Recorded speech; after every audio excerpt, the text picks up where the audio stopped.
Jojo has become pretty popular. Between the anime adaptation and the more available manga, JoJo's Bizarre Adventure has seen a literal renaissance in regards to its popularity in the West. Each day, this series becomes more widely known and enjoyed by a more expansive and diverse fandom. In fact, one could say that ever since the airing of the 2012 anime by David Production, its global growth has been very consistent. However, another constant in the West has been its attitude towards a particular section of the series. JoJo's separation into parts has meant that certain opinions have formed around each one, crystallizing into a distinct general attitude towards it. Those who like comedy and slice of life gravitate towards part 4. Those who like action gravitate towards parts 3 and 5. Those who like bad things and have bad taste like part 2, and etc, etc, etc. And for example, most people agree that part 7, Steel Ball Run, is one of the best, if not the best part of JoJo. These are opinions that just generally form around these parts, since them being sectioned off into parts makes it easy to attach labels like that to them.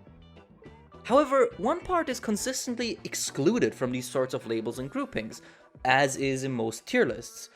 Its existence and concept often seem to even confuse and disorient the fans in the West, many people not really being aware of what it is and what it's doing.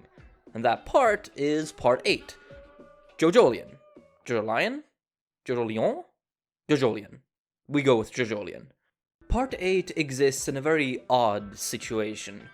It follows the most praised part of the series and has been running for as long as the global boom of JoJo has persisted.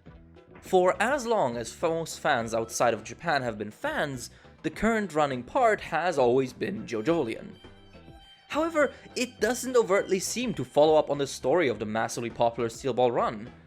Additionally, it reuses names from earlier parts, it's generally pretty weird, there's a beetle battle, and what is going on? In a lot of ways, Jojolion is one of the most bizarre things Araki has written thus far, and due to this, many write it off as just manic nonsense, especially coming off the heels of the very serious and tight-knit Part 7. But I think that assessment is quite a bit unfair. After all, it is JoJo's bizarre adventure, and its bizarreness has never stopped it from being brilliant. So, for today, let's breezily talk about the appeal of Jojolion. Let's begin with the central premise of this crazy story. A young man wakes up in the sleepy town of Morio, naked and without any memory of who he is. This man is anything but ordinary, however. He has a forked tongue and irises that seem to split in the middle. He also possesses 2 sets of testicles. And, of course, he wields a mysterious power called a stand. This man is our protagonist, Gappy, later named Josuke Higashikata. This setup is already striking in how it establishes its protagonist. In a previous video, we mentioned how many manga series use their main character as their face of the story, and JoJo is certainly no different. In every part up to now, the main dude or chick, the Jojo, was always a crystal clear part of the story that was consistent and steadfast. However, since switching over to the alternate universe, Araki has shown interest in alternate ways of presenting this protagonist. With Part 7's Johnny, he created an MC that clearly and consistently changed throughout the story, a constant back and forth between his moral convictions, which is a far cry from the relatively static personalities of the previous JoJos, who showed little overt development and were more like steadfast rocks, standing against the waves of fate crashing against them. With Gappy, Araki changes and evolves that idea further, by having his character be less about development initially, but about self-discovery and understanding. This gets even more interesting when you consider that the first half of Jojolion is dedicated to being a mystery story.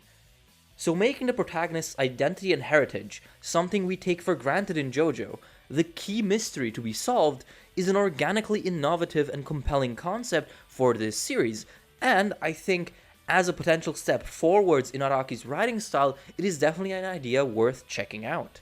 Moving away from the premise, if the mention of Morio and Josuke caught your attention, then let me confirm your suspicion. I'm gay. No, Jojolion is in many ways a reimagining of Part 4, Diamond is Unbreakable, set in the same alternate universe as Steel Ball Run. But simply calling it Discount is Unbreakable will be quite reductive. it also follows up and continues some of the threads left open by Part 7, albeit a bit more covertly, while returning to the large and diverse cast that the previous parts were known for. But, and this is perhaps the most important quality, Jojolion is Araki at his most unhinged. With all the constraints of the weekly shonen grind gone, and having completed his serious, tight-knit experiment and Steel Ball run, Jojolion presented Araki with his first real opportunity to go absolutely nuts. And boy did he take it. Jojolion is, just like Part 4, a blend of mystery and slice of life, exploring and utilizing the town of Morio as a place of both colorful characters and disturbing secrets. But now, the characters are even more colorful and the secrets even more disturbing. Additionally, the journey through Morio is guided by a very tantalizing and intriguing plot thread, namely Gappy's identity and past. So, by using the mystery aspect as a guiding force for exploration, Araki naturally fleshes out and presents the town of Morio, thus marrying the mystery and the town seamlessly. And the things found within the town of Morio are certainly worth finding this time around. Semi-human drug smugglers, a household full of potential main Jojos, and a mysterious fault line are only some of the magical things this part's depiction of Morio has to offer. But above and beyond, the true stars of this town are undoubtedly the many characters inhabiting them. From Yasuo to Jobin, Gappy is surrounded by one of the most diverse casts Jojo has ever produced, each with their own quirks and personalities that, while not always insanely deep or mind-bending, are all enjoyable and lend them a sense of real character and humanity. Little details that make them all feel that extra bit real. In general, the character work in Jojolion, while not being as granular as with Gyro and Johnny, is incredibly solid considering how many characters it covers.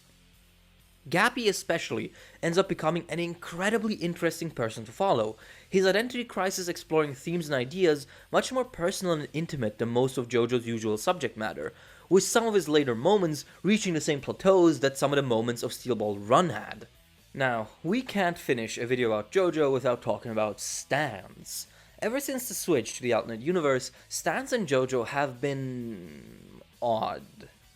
While they largely work the same, with only their way of obtaining massively having changed, Araki has tended to really let loose and become very experimental with them, already in Steel Ball Run with shit like scary monsters.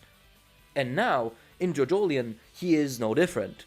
From living roadmaps to a street that has a stand, it really feels like the brakes on what a stand can and can't be have completely been thrown out the window. The first fight in the part, for example, is against an ability that only works under conditions so specific the user has to plan it out and prepare for literal days in advance.